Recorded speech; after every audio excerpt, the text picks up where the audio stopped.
देखो second book में कुछ डेरिवेशन रिवाइज कर लेते हैं। पहला है रिफ्रैक्शन एट प्रिज्म। तो तुम प्रिज्म बना लोगे, नेमिंग कर दी प्रिज्म की। अब प्रिज्म में सपोज ये लाइट इंसिडेंट हो रही है और ये नॉर्मल बना देना। अब ये है एंगल ऑफ इंसिडेंस, लाइट ऐसे चली जाएगी, तो ये है एंगल ऑफ फर्स्ट रिफ्रैक्शन, यहां नॉर्मल बना देंगे। ये एंगल हो जाएगा सेकंड रिफ्रैक्शन, लाइट ऐसे बाहर चली जाएगी, ये एंगल होगा इमर्जेंस। अब लाइट ने जाना था ऐसे बट वो इधर जा रही है, तो ये एंगल होगा एंगल ऑफ डेविएशन। तुम्हें ये एंगल फाइंड करना है। प्रिज्म का एंगल है ए, ठीक है जी। अब ना इन लाइंस को हम यहां जोड़ देंगे और ये एंगल ले लेंगे अल्फा और ये एंगल ले लेंगे बीटा। ये तुम्हारा रे डायग्राम हो गया। अब तुम्हें क्या लिखना है? As shown in ray diagram, जो एंगल आई है वो अल्फा प्लस R1 का सम है और रीजन लिख देंगे वर्टिकल ऑपोजिट एंगल। इसी तरह उस तरफ जो E है वो बीटा प्लस R2 हो जाएगा, सेम रीजन हो जाएगा। तो यहां से तुम अल्फा भी निकाल सकते हो, I माइनस R1, और बीटा भी आ जाएगा इमर्जेंस माइनस R2, ठीक है जी। अब जो एंगल ऑफ डेविएशन है ना, वो एक्सटीरियर एंगल है अल्फा और बीटा का सम। ये अल्फा है, ये बीटा है और ये डेल्टा है। तो exterior angle is sum of interior opposite angle, तो हम लिख देंगे delta. Angle of deviation is sum of alpha plus beta, ठीक है। Now delta is equal to alpha plus beta, reason लिख देंगे एक्सटीरियर एंगल। अब जो हमने अल्फा बीटा की वैल्यू निकाली है वो पुट कर देंगे। तो this implies angle of deviation is I minus R1 plus E minus R2। चलो जी, ये इक्वेशन बन गई। अब इसको फिर से रीअरेंज अगर करेंगे हम तो आएगा I प्लस E, इनको इधर ले लेता हूं, इसको इधर ले लेता हूं, R1 प्लस R2। तो एंगल ऑफ डेविएशन ये आ गया भाई। अब क्वाड्रिलेटरल लेंगे, ए, इसको डी ले लेते हैं, इसको ई कैपिटल ई ले रहा हूं मैं और इसको ले रहा हूं एफ। अब क्वाड्रिलेटरल लेंगे ए डी ई एफ, ये क्वाड्रिलेटरल। तो क्वाड्रिलेटरल में सारे एंगल्स का जो सम होता है वो 360 होता है। तो A plus D plus E plus F, ये आ जाएगा 360 डिग्री। अब तुम देखोगे कि ये वाला जो एंगल है ना, ये 90 डिग्री है, ये पूरा एंगल 90 होगा, ये वाला एंगल भी 90 होगा। तो 90 प्लस 90 180, तो ये प्लस ये एंगल D प्लस E तो 180 हो ही गया, तो रह गया A प्लस E। तो A प्लस E आ जाएगा तुम्हारे पास 180 डिग्री। तो अगर A में मैं E ऐड कर रहा हूं, आंसर आ रहा है 180 डिग्री। साथ ही अगर तुम इस ट्राइंगल में देखोगे, E में R1 प्लस R2 को ऐड करेंगे तब भी ट्राइंगल का सम 180 होता है। ऑल्सो E प्लस 180, ट्राइंगल में देखेंगे तब भी यार इसके साथ इन दोनों का सम 180 आ रहा है। तो E में चाहे A ऐड कर दो तब भी आंसर 180 आ रहा है, E में R1 प्लस R2 ऐड कर दो तब भी आंसर 180 आ रहा है। इसका मतलब जो A है वो इसके इक्वल है, वही हमें चाहिए था यहां डालने के लिए। तो on comparing R1 plus R2 is A। अब ये वैल्यूज जब यहां डाल देंगे तो हमारे पास फाइनल रिलेशन आ जाएगा I plus E minus A। ये प्रूव करना होगा तुम्हें प्रिज्म में। क्लियर है? क्लास कब तक है? देखोगे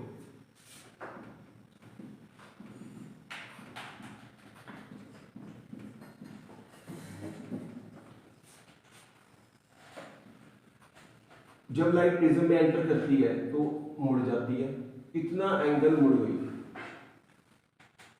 तो एंगल ऑफ डेविएशन जो मैं साइन लिख रहा हूं ना, तुमने वो लिखना है। Angle of deviation is equal to delta is equal to I plus E minus A. तो एंगल ऑफ डेविएशन का जो ग्राफ बनेगा ना, ये भी पूछ लेते हैं। जैसे जैसे एंगल ऑफ इंसिडेंस चेंज होता जाएगा, एंगल ऑफ डेविएशन चेंज होता जाएगा। तो ये पहले घटेगा फिर बढ़ेगा। तो एंगल ऑफ डेविएशन मिनिमम होता है जब आई और ई दोनों इक्वल होते हैं। जब ये दोनों इक्वल होंगे ना तो एक दूसरे को कैंसिल कर देंगे। ठीक है? तो इसकी कंडीशन क्या है? Condition for minimum deviation is angle I is equal to angle E। तो भाई अगर I E के इक्वल है तो इसका मतलब R1 भी R2 के इक्वल होगा। तो R1 भी R2 के इक्वल होगा, ये वाला एंगल। बट अभी हमने फाइंड किया था R1 प्लस R2 क्या होता है? A। दोनों तो इक्वल है, तो 2R को लिख लूं A, तो R को लिख लूं A by 2। R is equal to A by 2। ठीक है? चलो जी, अब deviation is equal to I plus E minus A। Minimum deviation के लिए I और E दोनों इक्वल है। इसका मतलब अगर डेविएशन को मिनिमम कर दो तो I plus I minus A कर दे, तो 2I माइनस A कर दे, A उठा के वहां ले जाओ। तो जब डेविएशन मिनिमम होगी तो 2I कितना होगा? मिनिमम डेविएशन प्लस A, और I आ जाएगा होल डिवाइड बाय 2। तो जी I भी आ गया और R भी आ गया, दोनों करके दिखा देना। क्लियर है? अब स्नेल्स लॉ लगा दो।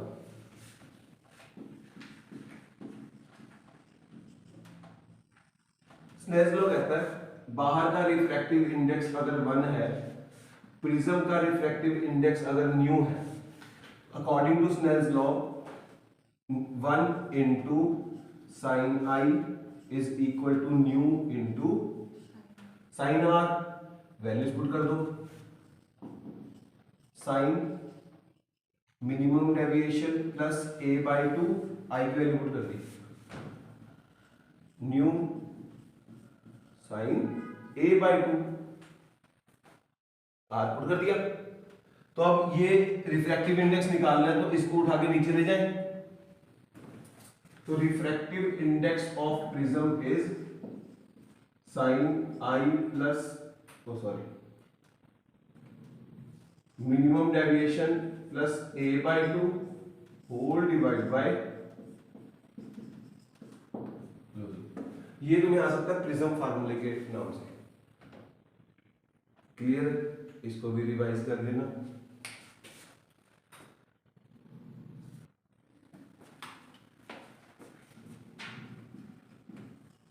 Angle of deviation for thin prisms. अब डेविएशन तो होती है I plus E minus A. For thin prisms जो एंगल्स होंगे वो बहुत छोटे होंगे। तो अगर एंगल स्मॉल है तो साइन आई को हम लिख सकते हैं आई, साइन आर को लिख सकते हैं आर, अगर एंगल स्मॉल है तो। ठीक है। अब अगर स्नेल्स लॉ लगाऊं मैं इस सरफेस पे,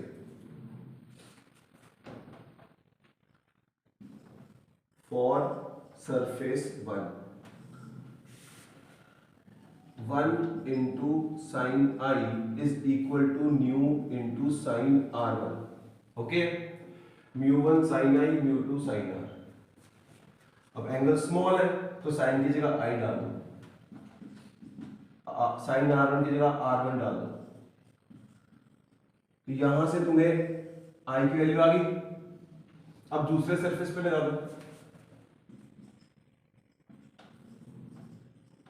for surface to.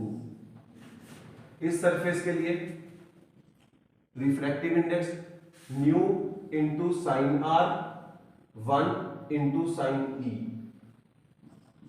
New into sine R one into sine ई।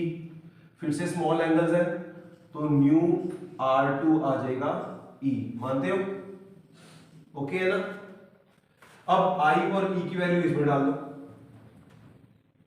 तो नीचे लिख देंगे on substituting the values, deviation for thin prisms will be equal to mu R one plus mu R two minus A. Mu common ले लेंगे, R one plus R two minus A. R one plus R two क्या होता है? ए। तो new ए बाहर आ गया, new minus one.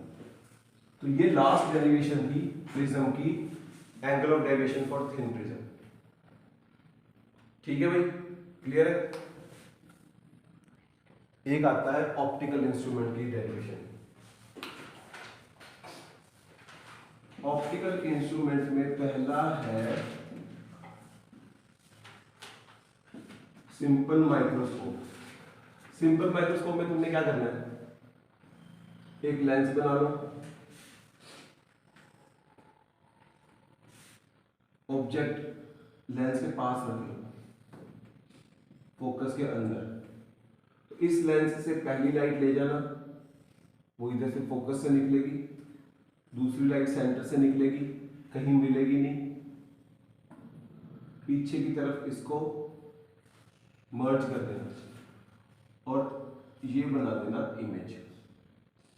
Object की दो लाइटें ली, पीछे की तरफ मिला दो, तो ये बन गई इमेज, ये बन गई ऑब्जेक्ट। अब ये रे डायग्राम है, तुम लिख देना as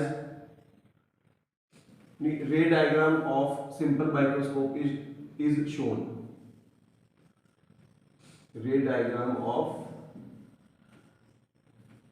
simple microscope is shown.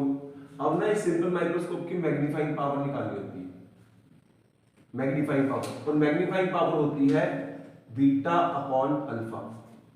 Beta is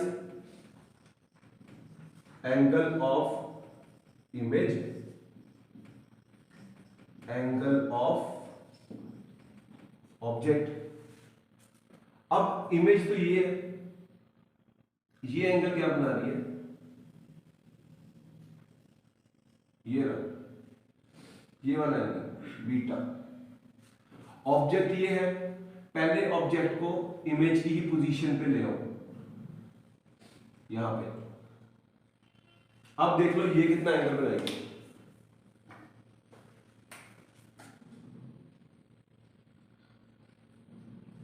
ये इतना एंगल बना रही है, ठीक है, beta upon alpha.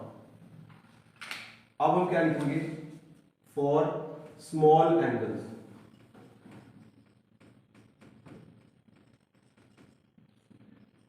Beta upon alpha is equal to tan beta upon tan alpha. tan क्या होता है? Perpendicular upon base. ये सेंटर ले लेते हैं सी। अब ध्यान रखना, जो tan बीटा लेना है ना, वो ये लेना है। ये ऑब्जेक्ट है ए ओ, तो tan beta is perpendicular upon base. देख लो, perpendicular upon base. tan alpha क्या है? इसको डी मान लेते हैं। Perpendicular upon base.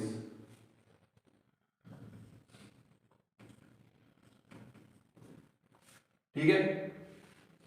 अब ए ओ और डी आई दोनों इक्वल होंगे, कट गए, तो सी आई अपॉन सी ओ आ गया। सी आई क्या होगा? इमेज। सी ओ क्या होगा? ऑब्जेक्ट। तो magnifying power of simple microscope is V by U। यहां तक कर लेना, क्लियर है? अब लगाएंगे lens formula. 1/f is 1/v minus 1/u as 1/f is 1/v minus 1/u। हमें चाहिए v/u, तो पूरी इक्वेशन को v से मल्टीप्लाई कर देते हैं। तो v by f, v by v, v by u, ये तो 1 हो गया। तो v by u कितना आ गया? ये इधर 1 minus v by f। Clear है? तो मैग्नीफाइंग पावर को लिख सकते हैं 1 माइनस v by f। जो इमेज होती है ना, वो लीस्ट डिस्टेंस पे बनती है, इधर की तरफ। As image is at least distance, तो फाइनली मैग्निफिकेशन तुम्हारे पास आ जाएगी लेफ्ट हैंड साइड पे है, तो उस डिस्टेंस को मैं माइनस डाल दूंगा साइन कन्वेंशन की वजह से। तो मैग्नीफाइंग पावर इज दिस। ये याद रखना, यहां तक करना है। पहले रे डायग्राम बना ली। रे डायग्राम बनाने के बाद बीटा और अल्फा एंगल्स बहुत छोटे हैं, तो बीटा और अल्फा को tan अल्फा और tan बीटा ले लो। फिर ट्राइंगल्स लेके परपेंडिकुलर्स कैंसिल हो जाएंगे, बेस रह जाएगा, वहां से ही फार्मूला। क्लियर है? इसमें प्रॉब्लम क्या होती है कि हमें ऑब्जेक्ट को फोकस के अंदर ही रखना होता है। क्लियर? अब नेक्स्ट आता है हमारे पास कंपाउंड माइक्रोस्कोप। 3 डेरिवेशन है इसमें।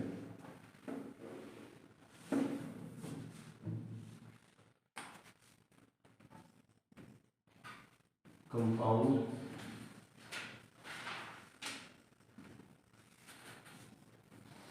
माइक्रोस्कोप। कंपाउंड माइक्रोस्कोप में तुमने करना है, 2 लेंस लेने हैं।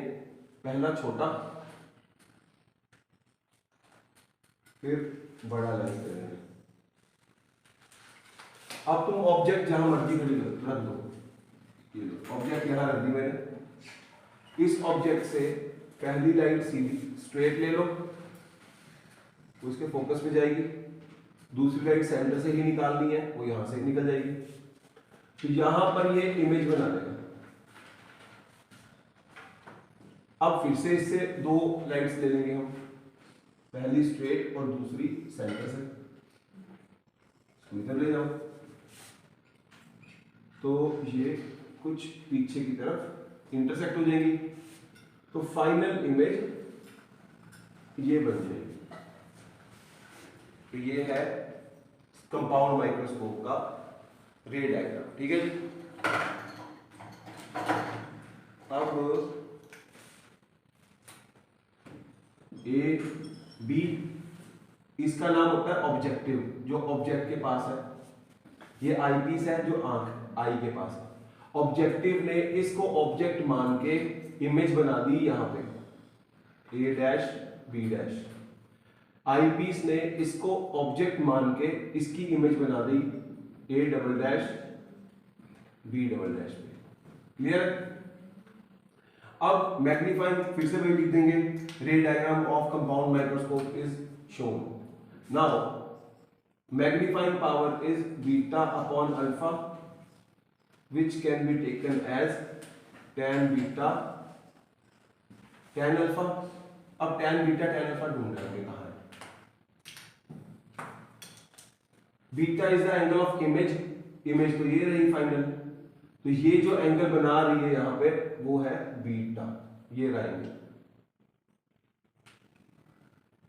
अब ऑब्जेक्ट को पहले तो इमेज की पोजीशन पे लेके आओ, फिर उसका एंगल देखो क्या बन रहा है।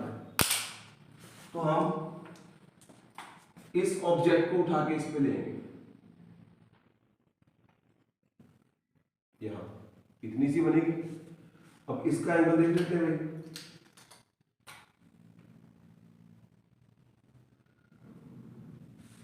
ये अपना एंगल इतना बना दिया। लो जी, दिस इज अल्फा, मानते हो? क्लियर? इसको नाम देते हैं E। अब हमें चाहिए tan बीटा tan अल्फा, तो tan बीटा आएगा इस ट्राइंगल से, tan beta is equal to a double dash b double dash perpendicular upon base c double b double dash. tan alpha आ जाएगा परपेंडिकुलर अपॉन बेस, यहां put कर देते हैं, तो मैग्निफिकेशन आ जाएगी A double dash B double dash C B double dash E B double dash B double dash C. भाई ओके, अब बेस बेस कैंसिल कर देते हैं, बेस दोनों का सेम है, तो मैग्नीफाइंग पावर आ जाएगी A double dash B double dash. क्या मैं ई बी डबल डैश को ए बी लिख लूं? इसको ए बी लिख लेना। लो जी, क्लियर है? अब क्या करना है, यहीं पर लिख देता हूं A double dash B double dash upon A B as, ये लिख देना E B dash is A B. अब इसमें पॉइंट याद रखने वाला क्या है कि ये जो a डैश b डैश है ना, उसको इंसर्ट करना है हमने, तो मल्टीप्लाई कर देंगे a डैश b डैश से और a डैश b डैश से ही डिवाइड कर देंगे, कोई फर्क तो पड़ेगा नहीं। अब हम इसको रीअरेंज कर लेते हैं, a double dash b double dash upon a dash b dash multiply by a dash b dash upon a b। देख लो, क्लियर है? अब जो a डैश b डैश है, ये वाली है इमेज, वो इमेज किसकी है? आई पीस की। ये आई पीस की इमेज है, आई पीस की ऑब्जेक्ट कौन है? ये यहां भी देखो, इमेज की हाइट अपॉन ऑब्जेक्ट की हाइट, वो कहलाएगा magnifying power of eyepiece. तो मैग्निफिकेशन होती क्या है? Height, image upon object. ठीक है? अब इसके ये देखो, यहां पे A dash B dash image किसकी है? इसकी, ये इसकी, ये इमेज है और ये ऑब्जेक्ट है, इन दोनों की रेशियो कहलाएगी मैग्निफिकेशन ऑफ ऑब्जेक्टिव। तो भाई कंपाउंड माइक्रोस्कोप की टोटल मैग्निफिकेशन आती है ME into MO। Simple, clear है जी? अब इसको आगे सॉल्व करते हैं। अब इसके आगे क्या लिखेंगे? तो मैग्नीफाइंग पावर इज, पहले वाले लेंस की मैग्निफिकेशन होगी V बाय U। याद है V बाय U आया था ना सिंपल माइक्रोस्कोप में, जिसको फिर मैंने चेंज किया। तो मैग्निफिकेशन क्या होती है? V by U। इसकी ऑब्जेक्टिव की, तो यहां भी ऑब्जेक्टिव डाल दो, यहां भी ऑब्जेक्टिव डाल दो। आई पीस की चाहिए तो भाई आई पीस के लिए तुम्हें ये डालना पड़ेगा, ये मैग्निफिकेशन है ऑब्जेक्टिव की, ये है आई पीस की, खत्म डेरिवेशन। क्लियर है? तो ये है derivation for compound microscope. Low last आता है टेलीस्कोप।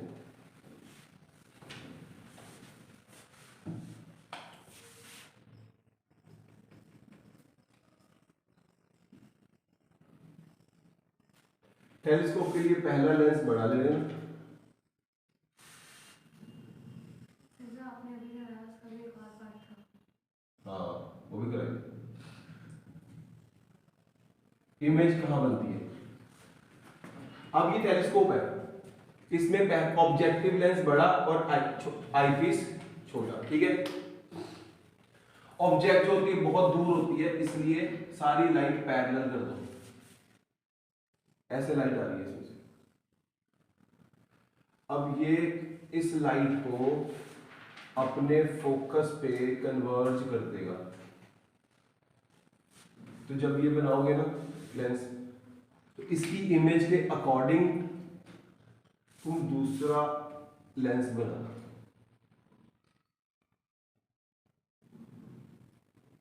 इसमें तो बड़ी इमेज बन गई ना। इसका तरीका क्या है?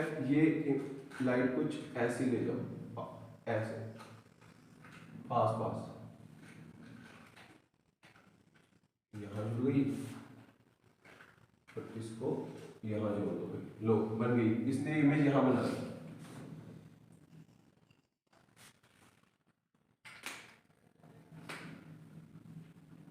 अब टेलीस्कोप के लिए जो ऑब्जेक्ट होती है वो इन्फिनिटी होती है, और जो इमेज होती है वो इसका खुद का फोकस होता है, फोकस पे बनाता है इमेज अपनी। अब हम एक और लेंस ले लेंगे भाई, क्योंकि हमें इसको मैग्नीफाई करना है।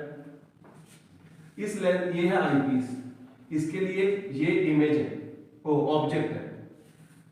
तो ये इसकी पहली लाइट यहां से निकाल दो, इधर ले जाओ, दूसरी लाइट सेंटर से ले जाओ,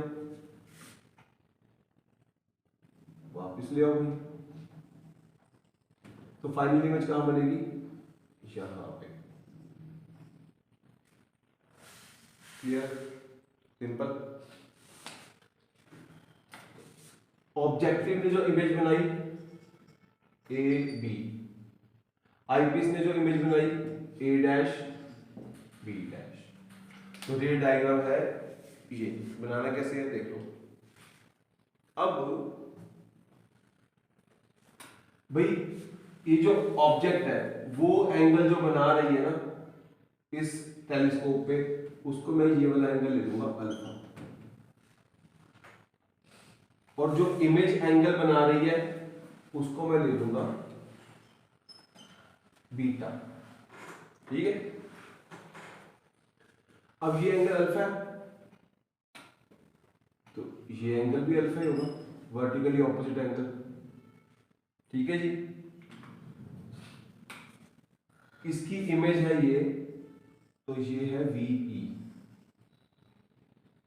इसकी ऑब्जेक्ट है ये, तो ये है UE, ऑब्जेक्ट फॉर आईपीस। अब magnifying power of telescope is beta upon alpha, जिसको हम लिख सकते हैं tan beta upon tan alpha. tan beta क्या होगा? Perpendicular upon base, AB upon BC। इसको 2 ले लेता हूं और इसको ले लेते हैं C1। tan अल्फा क्या होगा? Perpendicular upon base,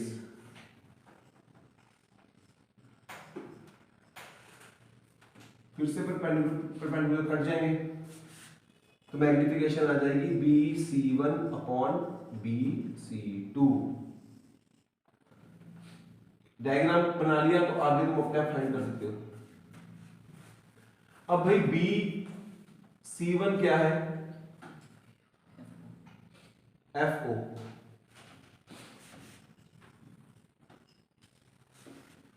B C2 क्या है, UE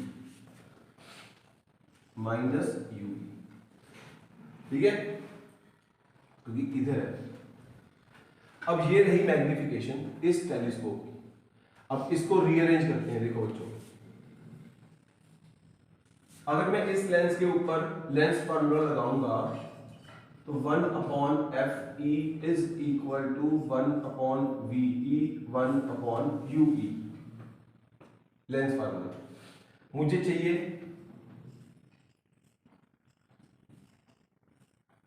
(1/UE), तो माइनस 1/UE इधर लेता हूं, इसको इधर ले आऊंगा, तो 1/FE 1/VE। इसको और रीअरेंज करता हूं, 1/FE बाहर ले लेता हूं, 1 माइनस FE/VE, इसको अंदर लेके जाऊंगा तो कैंसिल होकर फिर यही बन जाएगा। अब ये वैल्यू में यहां डाल देता हूं, तो मैग्नीफाइंग पावर आ जाएगी FO 1/FE 1 माइनस FE/VE। तो भाई टेलीस्कोप की मैग्नीफाइंग पावर है FO/FE 1 माइनस FE/VE। और जो फाइनल इमेज है वो कहां बन रही है, लीस्ट डिस्टेंस पे, वो भी नेगेटिव होगी, तो FO/FE 1 प्लस FE/V। लो,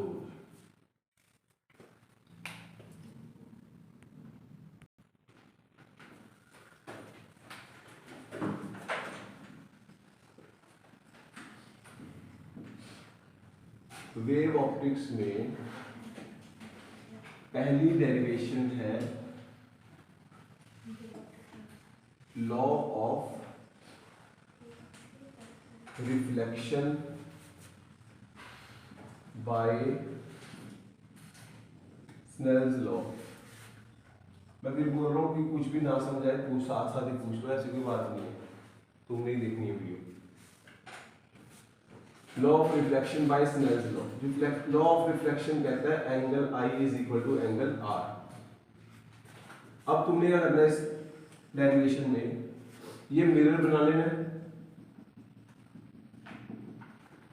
यहां से एक लाइन ऐसे, ये वेव फ्रंट है, तो जो वेव है वो ऐसे आ रही है इसके परपेंडिकुलर,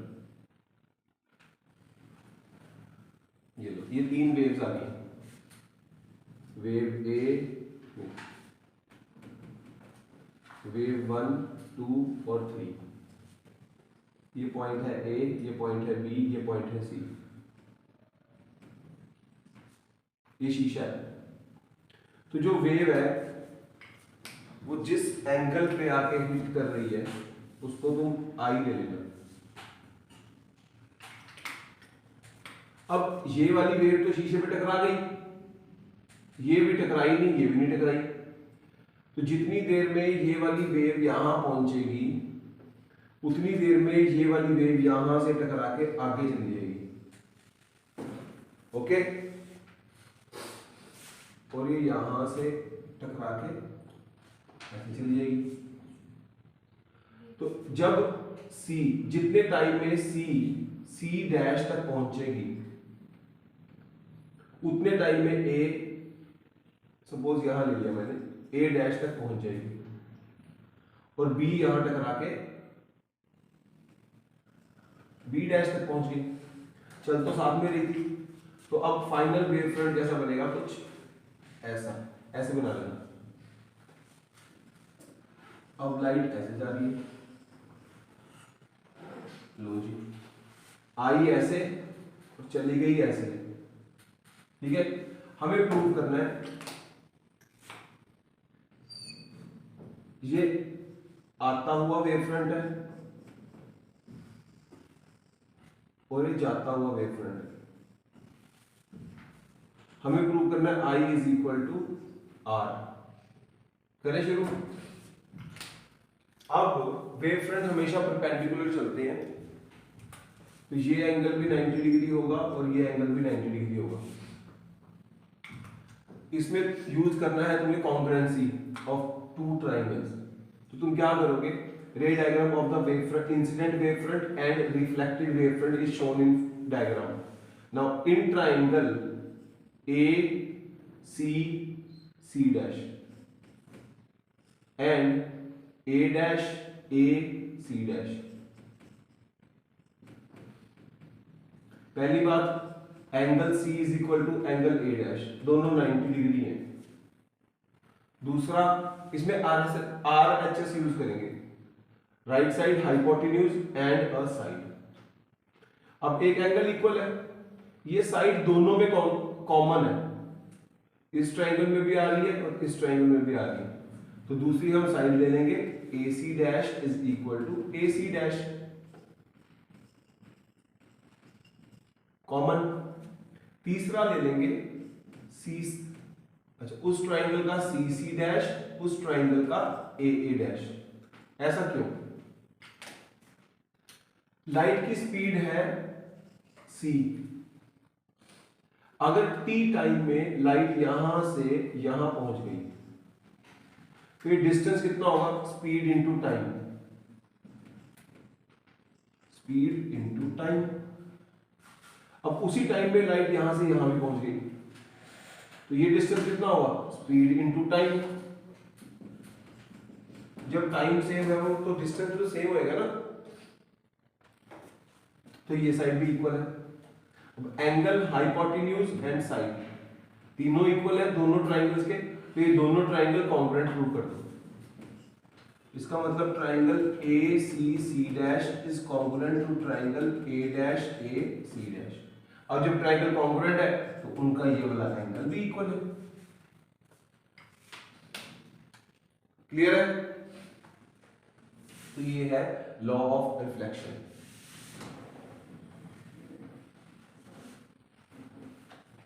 नेक्स्ट है law of refraction.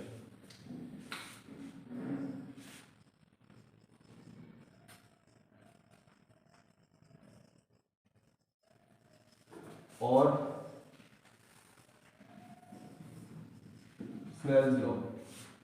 Snell's law कहता है न्यू1 साइन I न्यू2 साइन R, ये कहता है स्नेल्स लॉ। अब यहां बना लो एक बाउंड्री और ये ले लेते हैं एक वेव फ्रंट जिसमें वेव्स आ रही हैं। तो पहली वेव ले लो जो ऐसे सीधा जा रही है, दूसरी यहां जा रही है और तीसरी ऐसे है।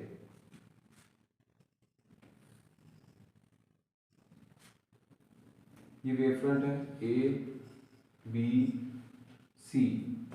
अब ये वाला जो ये मीडियम है उसको मैं न्यू1 ले लेता हूं और नीचे वाला मीडियम न्यू2 ले लेते हैं।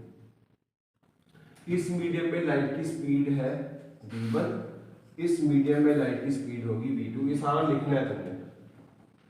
A C is incident wave front. अब जो A है ना वो मीडियम में एंटर कर रहा है, बट C ने अभी किया नहीं, तो जो मीडियम में लाइट की स्पीड स्लो हो जाती है या बढ़ जाती है, स्लो हो जाती है। तो ये तो उस टाइम में बहुत आगे चला जाएगा, ये बेचारा धीरे हो गया है, तो ये अब थोड़ा धीरे चलेगा। ये जब तक यहां पहुंचेगा C डैश तक पहुंच जाएगा और B यहां तक पहुंच जाएगा। क्लियर है? सर A और A डैश और B और B डैश सेम होंगे ना, क्योंकि स्पीड चेंज हो गई है ना। तो अब जब ये यहां पहुंचा, नया जो वेव फ्रंट बनेगा वो कुछ ऐसा बनेगा।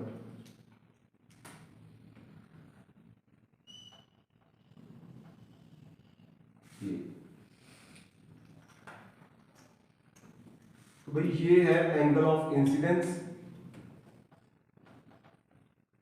ये है एंगल ऑफ रिफ्रैक्शन। बस ये पहले डायग्राम देख लो, ठीक है जी। अब हमें प्रूव करना है साइन आई दिस वन, ये एंगल 90 है as shown in ray diagram in triangle A C C dash. देख लो कहां पे ए सी सी डैश, यहां से निकाल लो साइन आई।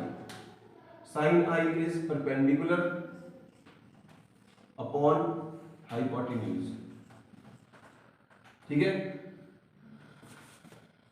फिर लिख देना in triangle A dash C dash, यहां से फाइंड कर लो sine R, perpendicular upon hypotenuse,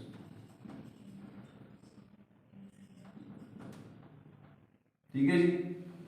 divide कर देते हैं, sine I upon sine R is C C dash A C dash whole divide by A dash A C dash. A C dash hypotenuse दोनों common है, cancel हो गए। ये जब तुम एक बार करोगे ना समझ के दोबारा नोटबुक्स में, तब जाके तुम्हें क्लियर हो जाएगी कि पहले साइन निकाल दिया, साइन आई और साइन आर निकाल दिया, उनको डिवाइड कर दिया तो हाइपोटेन्यूज कट गए, सिर्फ परपेंडिकुलर्स रह गए। अब जिस टाइम में सी डैश तक पहुंचा वो टाइम है टी, उसी टाइम में ए डैश तक पहुंचा T. Distance is equal to speed into time, तो ये डिस्टेंस होगा वो होगा स्पीड इनटू टाइम। ये डिस्टेंस कितना होगा, स्पीड इनटू टाइम, स्पीड कम होगी यहां पर, तो ये डिस्टेंस की वैल्यू डाल देता हूं इसमें, C dash v1 into T v2 into T. तो sine I upon sine R की वैल्यू आ गई v1 अपॉन v2। बट ये अरेंज कर लेना, मैं यहां लिखा हूं, but ν1 v1 is equal to ν2 v2। Light की स्पीड रिफ्रैक्टिव इंडेक्स के टाइम्स डिक्रीज हो जाती है, रिलेशन है। यहां से v1 अपॉन v2 निकाल लो, ν2 बाय ν1 उठा के इसमें डाल देते हैं। इसका मतलब sine I upon sine R is ν2 by ν1, तो ν1 साइन आई ν2 साइन आर, हेंस प्रूव्ड। ठीक है, एक बार कर लेते हैं, है ना, डेरिवेशन सारी।